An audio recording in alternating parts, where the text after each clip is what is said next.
The last time Bruce called me a dinosaur to my face, he was wearing a $5,000 suit I'd picked out, standing in a house I'd decorated, about to eat a meal I'd spent 6 hours preparing. It was our annual investor dinner, a command performance where I was expected to be the charming, silent hostess. My name is Valerie, and for 15 years, I was the wallpaper in Bruce's grand design. Another triumph for stout innovations, boomed Mark, one of Bruce's oldest investors, raising his champagne flute. Bruce, that new security patch for the enterprise clients? Genius. Pure genius, Bruce preened. He actually puffed out his chest. Well, Mark, you know me. Always thinking 3 steps ahead. The market's a jungle and only the fittest survive. He shot a quick, almost imperceptible glance my way. I knew that look. It was the don't you dare say anything remotely intelligent look. I smiled faintly, refilling a water glass here, offering more canapes there. The conversation, as always, revolved around the intricate marvels of Project Chimera, the encryption software that was the heart and soul of Stout Innovations. His baby, his creation. Later, as I served the main course, a coq au vin that had simmered to perfection, an investor named Susan, relatively new to the fold, turned to me. Valerie, it must be fascinating living with such a visionary. Do you get involved in the tech side at all? I felt Bruce's eyes on me, a warning pressure. I kept my smile serene. Oh, Bruce is the brains of the operation, I said, my voice light. I mostly just try to keep the home fires burning so he can focus on changing the world. Bruce chuckled, a magnanimous sound that always set my teeth on edge. Valerie's more of an arts and crafts kind of girl. Aren't you, darling? She keeps things pretty. He patted my hand, a gesture that looked affectionate to outsiders but felt like a clamp. The algorithms we're dealing with, the quantum-level encryptions, it's a bit much. Best leave it to the experts. The experts? I almost choked on my wine. I remembered coding the foundational architecture of Chimera on a battered laptop in our tiny first apartment, fueled by cheap coffee and the thrill of creation. I remembered Bruce, then a junior marketing exec, looking over my shoulder, eyes wide with an excitement that, at the time, I'd mistaken for shared passion. He'd called it our little project back then. Funny how our became his the moment venture capital came knocking. Still, Susan persisted, bless her curious heart, with the recent concerns about backdoor vulnerabilities in enterprise software, how does Chimera specifically address polymorphic threats without compromising processing speed? Your Q3 report mentioned a new heuristic engine but was light on specifics. Silence. Bruce blinked. I saw the momentary flicker of panic in his eyes before the usual mask of confident bluster slammed back into place. He knew the buzzwords, the sales pitch, but the deep mechanics? He couldn't code his way out of a paper bag. I could. I'd designed that heuristic engine. Before I could stop myself, a small, carefully phrased question slipped out. Are you still using the asynchronous key rotation I suggested for the beta version? The one that ties into the predictive threat modeling? The air chilled. Bruce's smile tightened. He set his fork down with a deliberate clink. Darling, he said, his voice dripping with condescension. Remember what we talked about? Complex subjects. Let's not bore our guests. He turned back to Susan, smoothly changing the subject. The real innovation, Susan, is in our proactive threat neutralization matrix. He launched into a string of jargon that sounded impressive but was mostly fluff. I felt the familiar burn creep up my neck. 15 years. 15 years of being patted on the head, of my ideas being dismissed in private, then presented as his own genius in public. 15 years of watching him build an empire on my intellectual property, while I was relegated to choosing caterers and curtain fabrics. He'd once told me, during an argument where I dared to question a strategic decision, Valerie, your brain is wired for recipes and guest lists, not corporate strategy. You're a dinosaur in a digital age. The insult had stung then. Now, it was just a dull ache, a constant reminder of the cage he'd built around me. The rest of the dinner passed in a blur of forced smiles and polite nods from my end. After the last guest had departed and I was clearing away the remnants of the feast, Bruce stalked into the kitchen. He was still flushed with his own perceived brilliance. "You almost embarrassed me out there, Valerie," he said, loosening his tie, "with that key rotation nonsense." "It wasn't nonsense, Bruce. It was a genuine query about system architecture." He sighed, that long-suffering sound he reserved for my moments of supposed density. "Look, I'm building something huge, something you can't possibly grasp. I need a partner who can keep up, not someone who's going to question the fundamentals in front of investors." He picked up an olive from a discarded appetizer plate, popped it in his mouth. "Honestly, Valerie, some things are just beyond you. Maybe it's time we both faced that." He walked out, leaving me standing amidst the dirty dishes, his words hanging in the air like a toxic cloud. Beyond me. He had no idea. It was a Tuesday morning, 2 weeks after the disastrous investor dinner. I was in the laundry room, wrestling with a duvet cover, when Bruce walked in. He was dressed for the office, but there was an unusual spring in his step, a smirk playing on his lips that immediately set my nerves on edge. "Morning, Valerie," he said, far too cheerfully. He leaned against the doorframe, watching me. "Still battling the domestic demons, I see." I grunted, finally stuffing the duvet into its cover. "Something like that. You're off early." "Big day," he announced, tapping a sleek leather briefcase he rarely carried. "Big changes on the horizon." I straightened up, wiping a stray strand of hair from my forehead. "Oh? Another revolutionary update to Chimera?" I couldn't keep the sarcasm entirely out of my voice. He chuckled, a dry, humorless sound. "Not exactly, more of a personal update." He walked over to the meticulously organized shelving unit where I kept cleaning supplies, ran a finger along a dust-free shelf, and then turned back to me. "Valerie, we need to talk." My stomach clenched. "Okay," I said, bracing myself. His "we need to talk" conversations rarely ended well for me. He sauntered into the kitchen, and I followed. He placed the briefcase on the granite island, clicked it open, and pulled out a thick envelope. He slid it across the counter towards me. "I think this is for the best, Valerie. For both of us." I picked it up. It felt heavy, official. "What is this?"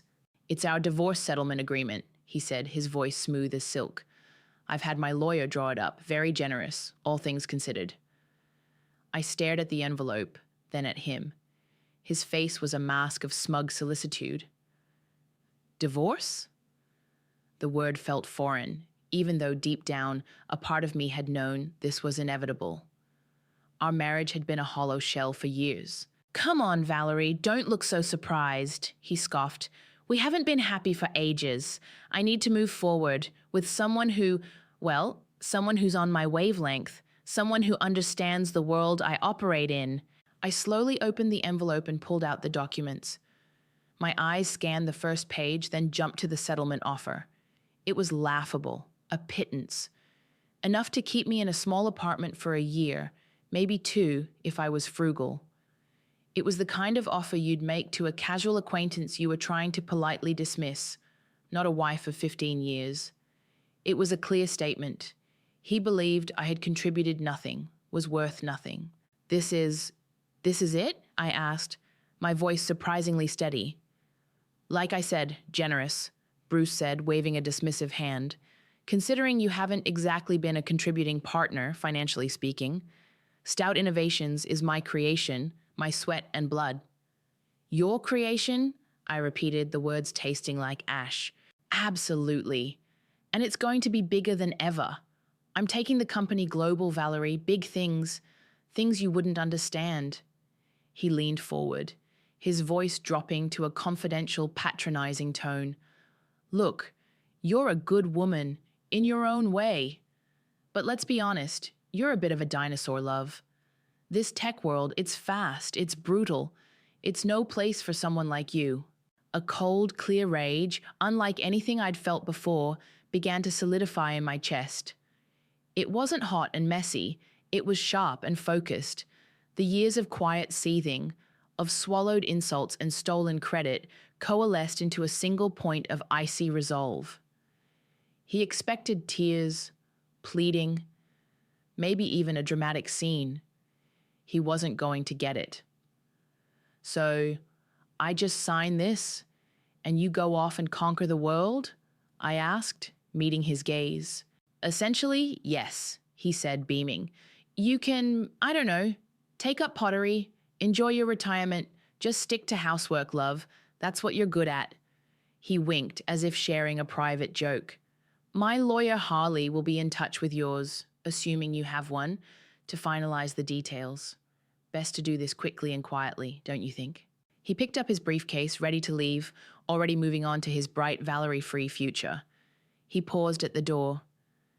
Don't fight this, Valerie. You'll only embarrass yourself. He left.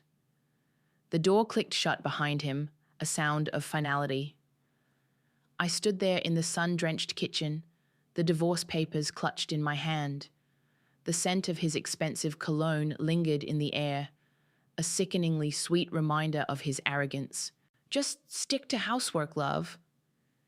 His words echoed in the sudden silence. Dinosaur.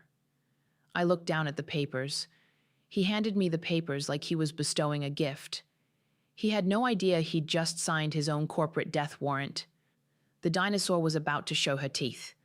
The moment Bruce's car disappeared down the driveway, I picked up my phone. My fingers were trembling, but not with fear. It was adrenaline.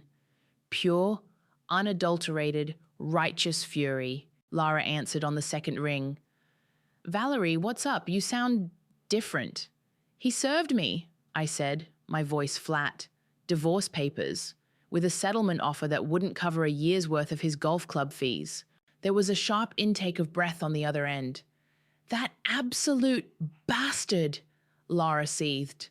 Lara, my best friend since college, a woman whose loyalty was as fierce as her intellect. She was a senior VP at a rival tech firm, and she knew, better than anyone, what Bruce had stolen from me.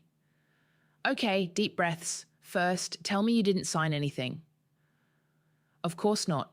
He called me a dinosaur again, told me to stick to housework. What?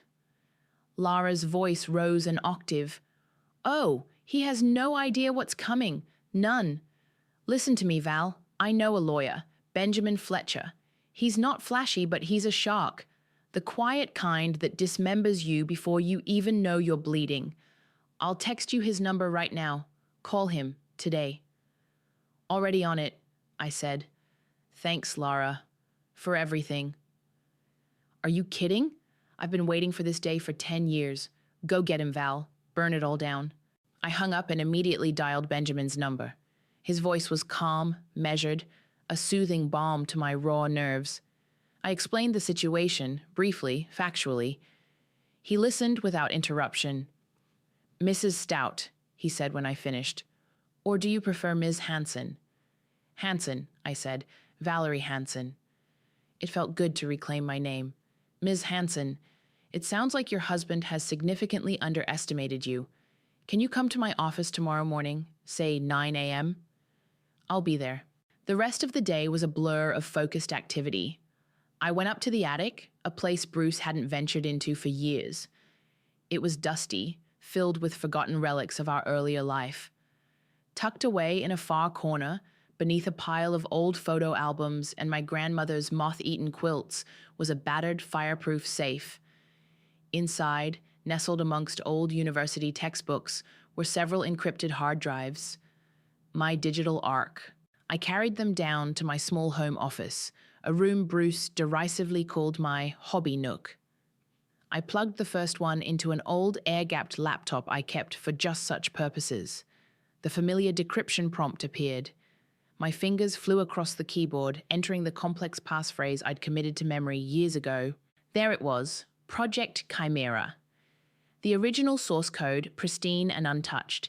Every module, every algorithm, every line meticulously commented and time-stamped with my initials. VH, my developer notes, detailing the architectural decisions, the security protocols, the very genesis of the platform, and, most importantly, the master access keys. The backdoors I'd woven into the fabric of the system, invisible to anyone but its creator. A failsafe, just in case. I'd always been a planner. As I systematically backed up the data onto new, encrypted drives, a thought struck me. Bruce was arrogant, but he wasn't stupid. He wouldn't just hand me divorce papers and expect me to walk away with nothing if he thought I had any leverage. He must truly believe I was incapable of understanding, let alone fighting back. A flicker of unease prompted me to do some digging. Using a secure VPN and a throwaway email address, I started looking into Stout Innovations' recent corporate filings. It didn't take long. A new entity, Apex Digital Solutions, had been registered just 3 weeks prior. The listed director, a holding company based in a notorious tax haven. The address for Apex, a P.O. box. My blood ran cold. He wasn't just divorcing me. He was planning to gut Stout Innovations, transfer the valuable intellectual property, my intellectual property, to this new shell, and leave me with the hollowed-out carcass. He was trying to steal it all again, but this time on a grander, more permanent scale. Any lingering shred of doubt, any microscopic particle of misplaced sentimentality I might have harbored, evaporated. This wasn't just about getting a fair settlement anymore. This was about reclaiming what was mine. This was about justice. I leaned back in my chair, a slow, cold smile spreading across my face as I looked at the digital breadcrumbs leading to Apex Digital Solutions. He was using the very network infrastructure I'd designed to try and screw me over. He's trying to outmaneuver a ghost, I murmured to the empty room, using tools I built. Cute. I tapped the hard drive containing the master keys. But my backdoors have backdoors. The email from Harley, Bruce's lawyer, arrived the following afternoon. It was a masterpiece of condescending legalese, urging a swift and amicable resolution to avoid unnecessary emotional and financial distress, clearly aimed at me. It suggested I accept Bruce's generous offer by the end of the week or face protracted and costly litigation. Harley clearly pictured me as a weeping, clueless housewife, easily intimidated. I forwarded it to Benjamin with a simple note, FYI. His reply was even simpler. Noted, proceed as planned. I didn't need any more encouragement. I chose my location carefully. A small, anonymous pay-as-you-go office space I'd rented under an assumed name, equipped with a dedicated, untraceable internet line. Lara had helped me set it up months ago. Just in case, she'd said with a wink. She always was 3 steps ahead. On the desk sat my old faithful laptop, the one containing my Rosetta Stone, the master control program for Project Chimera. It wasn't connected to anything but its power cord. I used a series of encrypted thumb drives to transfer the necessary commands. No direct link to my home, no digital trail leading back to Valerie Hansen. My fingers hovered over the keyboard. This was it. The culmination of 15 years of silent work, of swallowed pride, of meticulous, hidden preparation. I took a deep breath, not of nervousness, but of anticipation. The command sequence was elegant, almost poetic in its destructive simplicity. A cascade of cryptographic locks, triggered by a master key only I possessed. It wouldn't destroy data, not initially. It would simply render it inaccessible, frozen, encased in an unbreakable digital tomb of my own making. I hit enter. A small progress bar appeared on my screen. It filled slowly, deliberately. Then a single word. Executed. I leaned back, a strange sense of calm washing over me. The Dinosaur had just triggered an extinction-level event. Miles away at the gleaming headquarters of Stout Innovations, all hell was breaking loose. I didn't need to see it to know it. I could picture the scene perfectly. Bruce would be in the main conference room, probably schmoozing potential European investors. He'd be mid-flow, painting a glorious picture of global domination, his voice booming with false confidence. Then, the first flicker. A projector dying. A senior tech's phone buzzing urgently, confused murmurs. Finn, Bruce's CTO, would be the first to get the frantic calls from his systems administrators. Servers are unresponsive. We're locked out of the core database. Client portals are down. Panic would ripple through the tech department like a shockwave. They'd scramble, trying to diagnose the issue, assuming a catastrophic hardware failure or a sophisticated external cyber attack. They'd check firewalls, intrusion detection systems, everything. They wouldn't find a thing. The attack wasn't coming from outside. It was being triggered from within the system's very DNA. I imagined Bruce's face, his confident smirk slowly morphing into a rictus of confusion, then dawning horror as his multi-billion-dollar empire digitally flatlined before his very eyes. The investors would be looking at him, their polite smiles replaced with frowns of concern, then outright alarm. His carefully constructed facade would be crumbling, pixel by pixel. My phone, a burner I'd bought specifically for this phase, rang. Caller ID, blocked. I let it ring 3 times, then answered. Valerie! Bruce's voice was a ragged bark, laced with a terror I'd never heard from him before. Valerie, the company, it's all gone dark. Some kind of sophisticated attack. The systems, they're all frozen. Everything. Are you even listening? I took a slow, deliberate sip of the lukewarm coffee I'd brought with me. The cheap, bitter taste was strangely satisfying. Oh, I'm listening, Bruce, I said, my voice calm, almost serene. Every word. Perhaps you should have listened to your dinosaur a bit more closely over the years.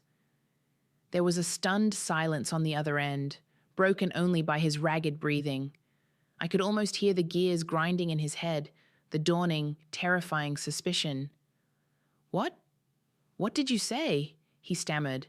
I said, I repeated, enunciating each word clearly, you should have listened. You were always so dismissive of my little hobby, weren't you? So sure that some things were just beyond me. I paused, letting the silence stretch. Turns out, Bruce, I have a knack for complex systems. I could hear muffled shouting in the background on his end. Finn, probably, demanding answers Bruce didn't have. This can't be you, he whispered, his voice hoarse. This is impossible. Is it, Bruce? I asked softly. Or is it just something you never bothered to consider? I hung up, leaving him to stew in the digital darkness he'd so richly deserved. The dinosaur had roared, and the world, or at least his world, was now listening.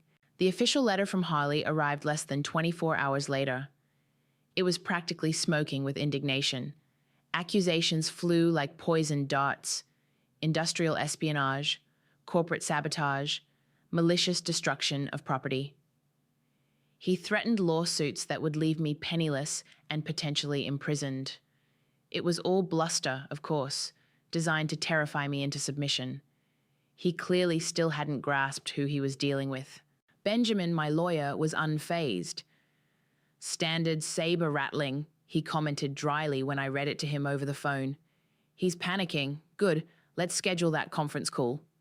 The call was set for 2 p.m. Benjamin insisted I be present on speakerphone from his office.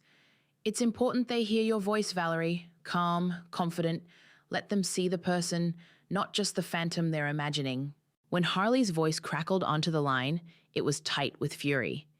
Fletcher, what in God's name is your client playing at? This is criminal. We have cybersecurity teams working around the clock, and they're saying this is an inside job, highly sophisticated.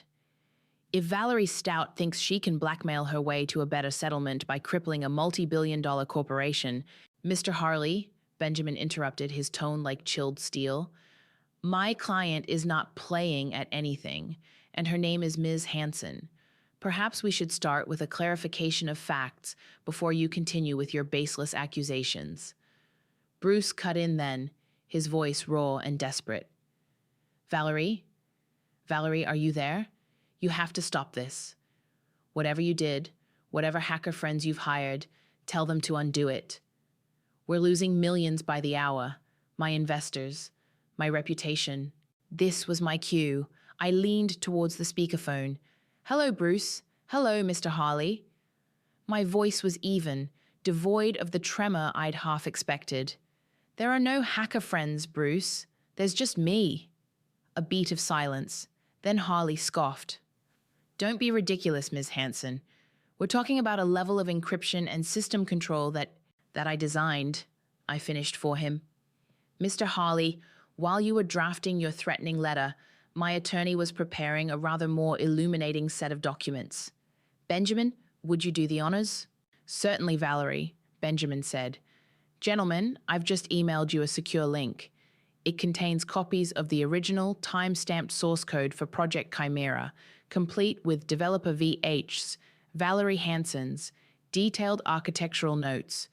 You'll also find evidence of the master decryption keys, which, as you've unfortunately discovered, Ms. Hanson is the sole holder of. The silence on the other end was profound. I could almost hear Bruce's jaw hitting the floor. I pictured his face, the arrogant smirk wiped clean, replaced by a mask of dawning, sickening comprehension, the blood draining away, leaving him pale and trembling. This is a lie. A fabrication.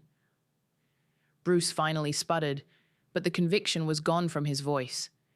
It was the desperate denial of a man watching his world implode. Is it, Bruce? I asked softly. Or is it the truth you spent 15 years burying? The truth you built your entire empire on, all while calling me a dinosaur, incapable of understanding your complex business? Meanwhile, across town, Finn, Bruce's CTO, was having his own revelation. He'd been buried in the system logs since the blackout, trying to make sense of the elegant, almost alien code that had brought Stout Innovations to its knees. It was unlike anything he'd ever seen, yet hauntingly familiar in its structure. He'd found fragments, ghost signatures in older, archived versions of Chimera's core, predating his own tenure, predating even Bruce's supposed breakthrough moments. They were subtle, almost erased, but they were there. He'd pulled up the original incorporation papers for Stout Innovations, the early investor prospectuses Bruce had always kept locked away. Buried deep in an appendix, a footnote almost, was a mention of initial seed funding and pre-existing foundational code developed by V. Hanson. Bruce had always brushed it off as some early conceptual stuff, nothing major. Finn felt a cold knot of dread in his stomach. He remembered all the times Bruce had belittled Valerie, dismissed her questions, treated her like an inconvenient piece of furniture. He remembered her quiet intelligence, the occasional incisive comment she'd make that Bruce would instantly shut down. The disastrous conference call with Bruce, Harley, and this new, terrifyingly calm Valerie confirmed his worst fears. Bruce wasn't just a demanding boss. He was a fraud. Later that evening, my personal cell phone, the one Bruce didn't know about, buzzed with an unknown number. I hesitated, then answered. Mrs. Stout, Valerie? The voice was tentative, strained. It's Finn Walsh from Stout Innovations. I paused. Mr. Walsh, to what do I owe the pleasure? Please, he said quickly, call me Finn, and this is off the record. Completely. I found some old server backups, early framework notes for Project Chimera. They were under the initials VH. I think we need to talk. Negotiations began, if you could even call them that. It was more like a hostage situation where I held all the cards, the arsenal, and the moral high ground. Stout Innovations was bleeding cash. Every hour, the system remained locked. Their reputation crumbled further. Investors who days ago were lauding Bruce as a visionary were now screaming for answers and, more importantly, their money. Harley, Bruce's lawyer, tried his usual tactics. He blustered about unlawful seizure of assets and extortion.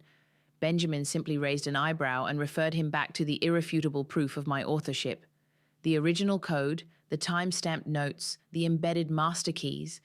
It was an open and shut case of intellectual property theft on a grand scale. Harley's threats deflated like a punctured balloon.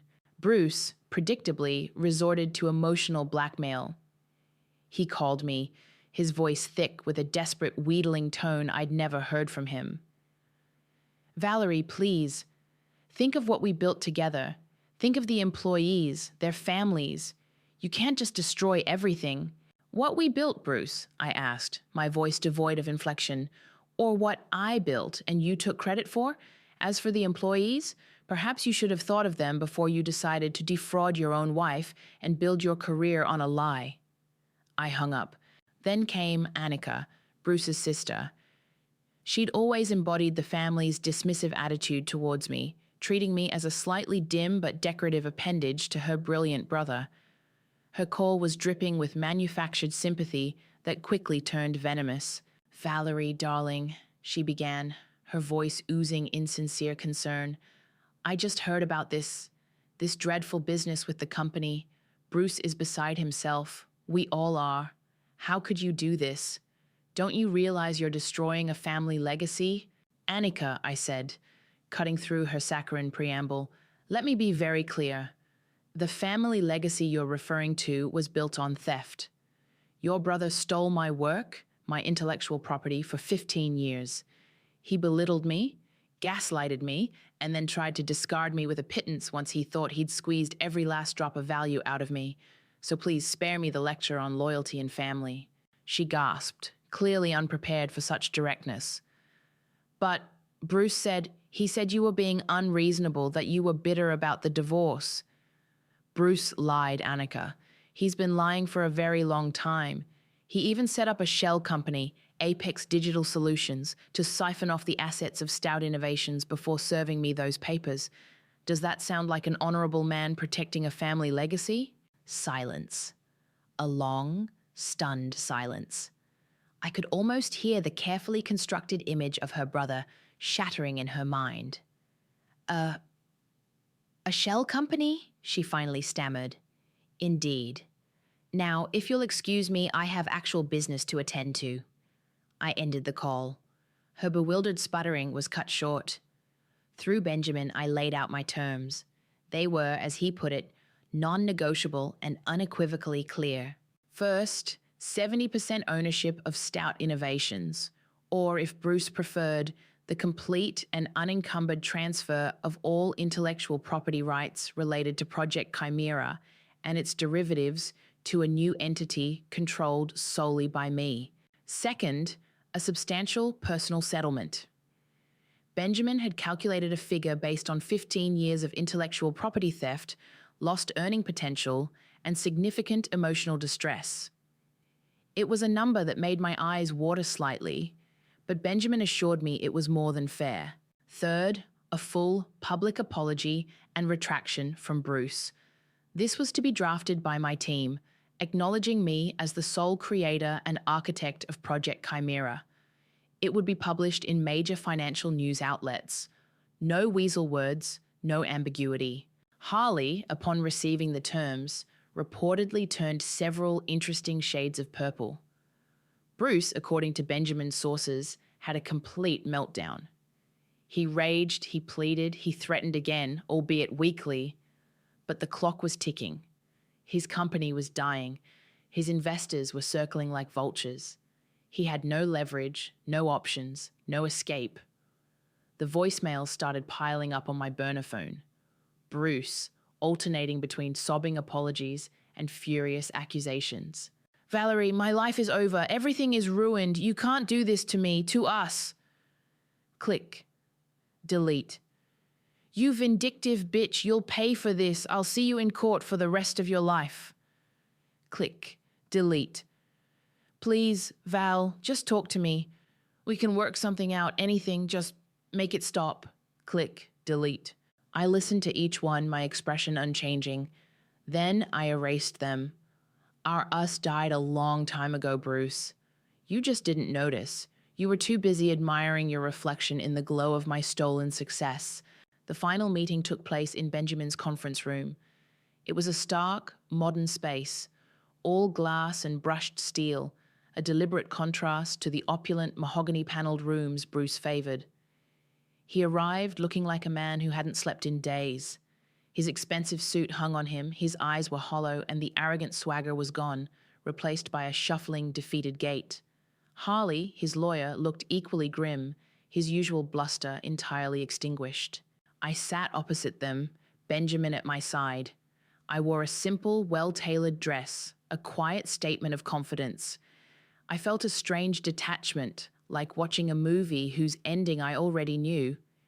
Benjamin gestured to the stack of documents in the center of the gleaming table. "Gentlemen, I believe you've had a chance to review everything. Are there any questions before we proceed?" Harley shook his head mutely. Bruce just stared at the papers, his face ashen. One by one, Benjamin slid the documents across the table. The transfer of intellectual property rights, the dissolution of Apex Digital Solutions, its meager, ill-gotten gains folded back into the settlement. The agreement for the personal financial remuneration, each zero on that figure, felt like a tiny piece of reclaimed dignity. Bruce's hand trembled as he picked up the pen. His signature, once a bold, arrogant flourish, was now a shaky, hesitant scrawl. Each stroke seemed to drain more color from his face. He signed away his company, his reputation, the very foundation of his stolen identity. He didn't look at me. He couldn't. Then came the public statement. My team had crafted it with surgical precision. It detailed his profound regret for misrepresenting the origins of Project Chimera and unequivocally named Valerie Hansen as its sole architect and visionary creator. It acknowledged the immeasurable contribution I had made, for which I had received no prior public credit. It was a complete and utter dismantling of his entire public persona. He read it, his lips moving silently. A muscle twitched in his jaw. For a moment I thought he might refuse, might find some last spark of defiance. But there was nothing left. He was a hollow man. He picked up the pen and signed. Benjamin collected the signed documents, his movements efficient and precise. Copies were made, notarized, and secured. It was done. Then it was my turn. Benjamin slid a sleek, new laptop towards me. "The final step, Valerie." I opened it. A simple interface glowed on the screen. The new administrative control panel for Project Chimera under the secure entity I had established. My entity. With a few keystrokes, I initiated the transfer of master administrative protocols. The old backdoors Bruce never knew existed were sealed. New ones, known only to me, were activated. The system, still frozen, now awaited my command to awaken under new management. I didn't smile. I didn't gloat. There was no need. My quiet satisfaction was a palpable presence in the room, far more potent than any triumphant outburst. As Bruce rose to leave, a broken man, I finally met his gaze. His eyes were dull, defeated, reflecting only the ruin he had brought upon himself. "Consider this your final lesson in complexities, Bruce," I said, my voice even and calm. "Some dinosaurs leave very deep footprints." He flinched, the word dinosaur hitting him with the force of a physical blow. He didn't reply. He simply turned and walked out of the room, Harley trailing silently behind him like an undertaker accompanying a corpse. The door clicked shut. Benjamin let out a slow breath. "Well," he said, a rare hint of a smile touching his lips. "That was remarkably effective." I looked at the laptop screen, at the symbol of my reclaimed creation. A wave of something complex washed over me, relief, vindication, a touch of weariness, but underneath it all, a burgeoning sense of power. Not the power to dominate, like Bruce had craved, but the power of self-possession, of owning my truth and my work. The war was over. The dinosaur hadn't just roared. She had reclaimed her world. The transition was surprisingly swift. The press release, Bruce's signed confession, hit the financial newswires like a bombshell. Tech CEO admits decade of deceit, wife revealed as true architect of Stout Innovations' core technology. The fallout for Bruce was immediate and brutal. Investors, furious at being duped, initiated lawsuits.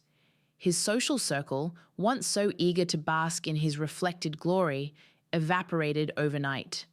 Stout Innovations, or what was left of it after I carved out the heart of Chimera, began its rapid, undignified descent into insolvency. I, on the other hand, was busy building.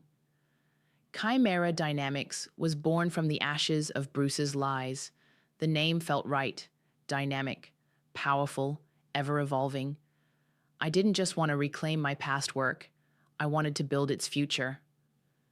Finn called me the day after the news broke. "Valerie?" he said, his voice hesitant but hopeful.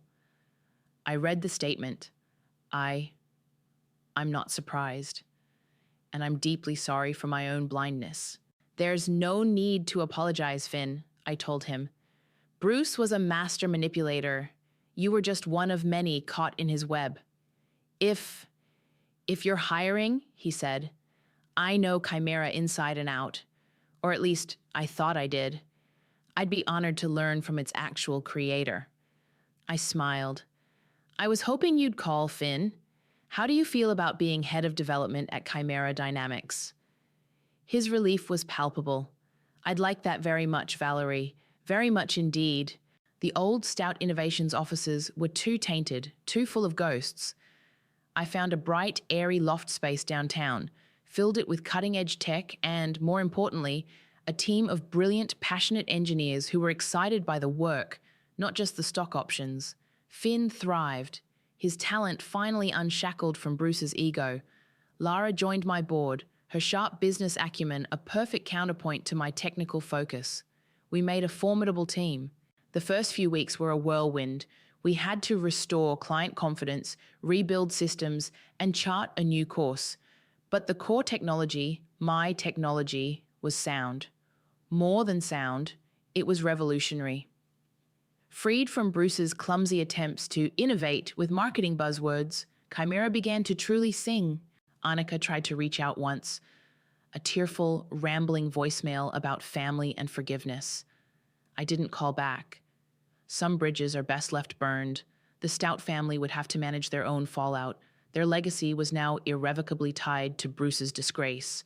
The revenge, I had to admit, had been satisfying. Watching Bruce's empire crumble, seeing his arrogance shattered, there was a raw, visceral pleasure in it. It was like lancing a wound that had festered for 15 years. But the satisfaction was surprisingly fleeting.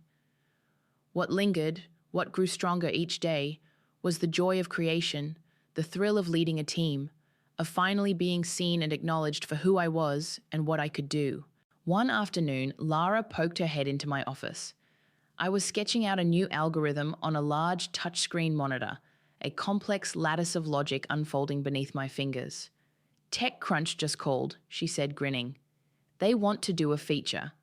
The Phoenix of Silicon Valley, how Valerie Hansen reclaimed her legacy." I laughed. "A bit dramatic, don't you think?" "Dramatic? Val, your story is epic. Woman scorned, genius revealed, corporate titan toppled. It's got everything." She perched on the edge of my desk. "Seriously, though, how does it feel? Being, the boss?" I looked at the intricate design on my screen, the elegant flow of data I was orchestrating. A small, genuine smile played on my lips.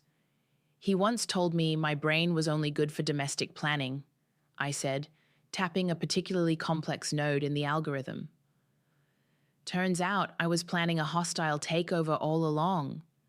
I looked up at Lara, my eyes bright.